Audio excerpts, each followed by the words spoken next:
Welcome to Gen Z Hoops, the Gen Z basketball, coaching, and sports business show.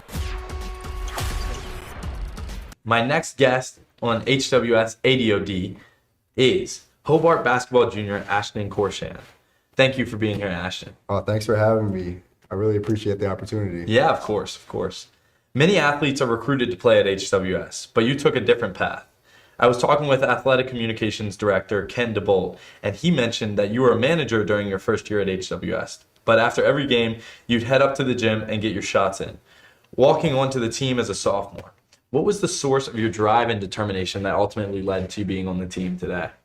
Well, so ever since I was like a little kid, I always wanted to play college basketball. That was always a dream of mine. I loved the sport ever since I was in the second grade, and I went to a boarding school in Connecticut, Salisbury, and the work ethic kind of originated from there. I got hurt my senior year, actually, and didn't have the opportunity to get any college offers. So I had a phone call with Coach Steph. He wasn't promising me anything.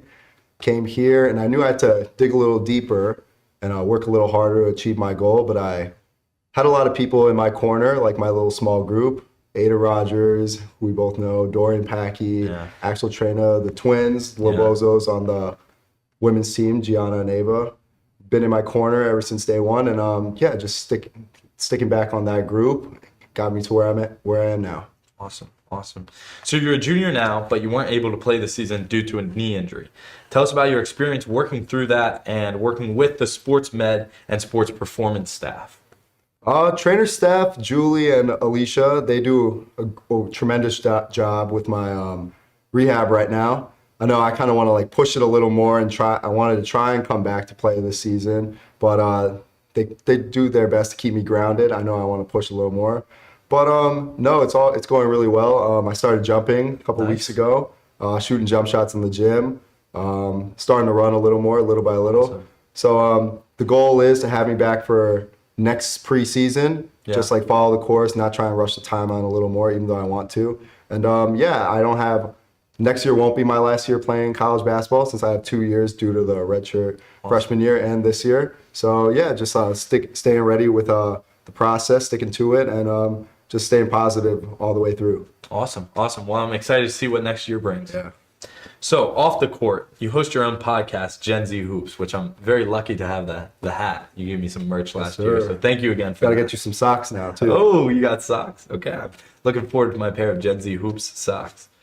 So that opens doors that leads into a summer internship with the NBA's Summer League.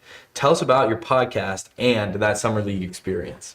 So when back at Salisbury my senior year, I went on a trip to Greece to play basketball against the clubs over there, like Panathinaikos, Olympiacos.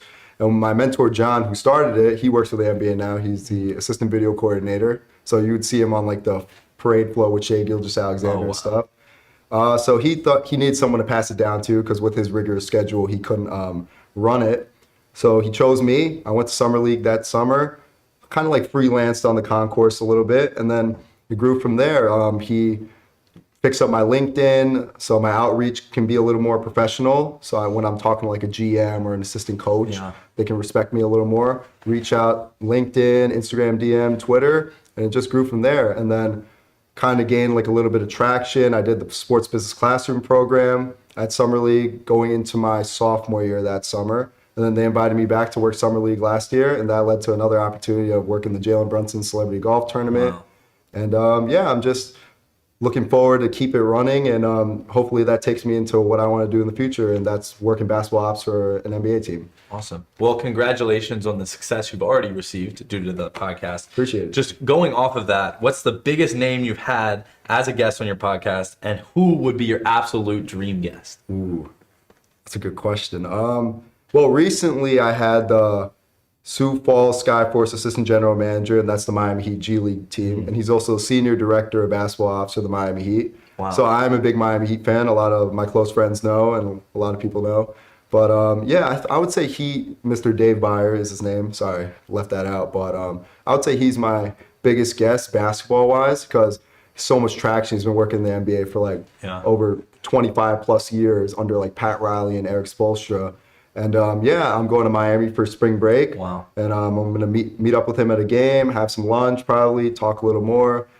Looking forward to keep building on that relationship. Yeah. Congratulations. Thank And dream guest, who would it be? Dream guest.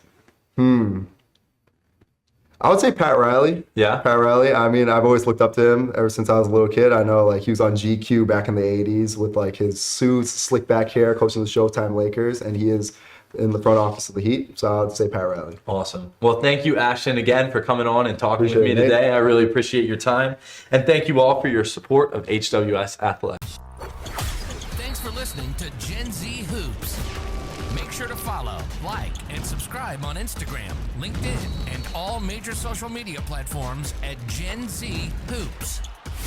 You can tune in and subscribe on Apple Podcasts, Spotify, YouTube, and every other podcast platform on the planet. Get ready for the next episode.